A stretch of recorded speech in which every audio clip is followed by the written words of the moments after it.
Good evening. He spent his last moments weeping in the electric chair. Tonight, the state of Tennessee killed Stephen West, pronouncing him dead at 7:27. West was convicted decades ago of murdering Wanda Romines and her daughter Sheila. He is the third person within 1 year to face electrocution in Tennessee's death chamber, opting for the state's electric chair rather than the controversial drugs used in lethal injection. News Channel 5's Jason Lamb was in Riverbend Prison tonight. Jason, one member of the victim's family was there while West was executed, right? That's right. He was related to Jack Romines, who was the father and husband of the two murder victims, Wanda and Sheila Romines. And as Stephen West faced his punishment for that crime, witnesses say he began weeping. You could see tears start to roll down Stephen West's face. And as we just heard, his last words that came rather quickly, in the beginning, God created man. And then he started sobbing, at one point almost uncontrollably. And then he said, and Jesus wept. That's all.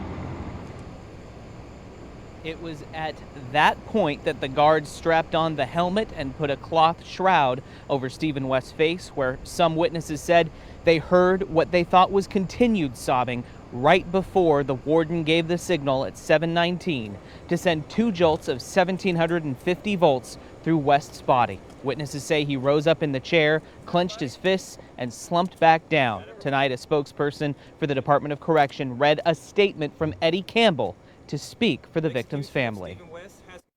Our family has suffered very deeply over the past 33 years through all the appeals that we think is very unfair for anyone to have to go through, when all of the proof in the world was there for the case to be over in 24 hours, let alone 33 years. Something in our judicial system has to be done to put a stop to all of this needless suffering for families of prolonged justice. We will have Eddie Campbell's entire statement posted on this story on our website, newschannel5.com. The state of Tennessee has 3 more executions scheduled through next year. The next one is set for December 5th.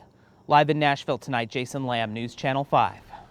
Thank you, Jason. Stephen West's attorney released a statement after the execution. It says in part, quote, "We are deeply disappointed that the state of Tennessee has gone forward with the execution of a man diagnosed with severe mental illness." It also says West did not actually commit these murders.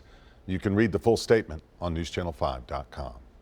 Others not happy with this execution include the bishops of Tennessee. The 3 dioceses released a statement saying, quote, "Carrying out this execution does not serve the cause of justice and bucks the trend of states across the country moving away from the use of capital punishment." Both Pope Francis and the late John Paul II have called for the end to the death penalty.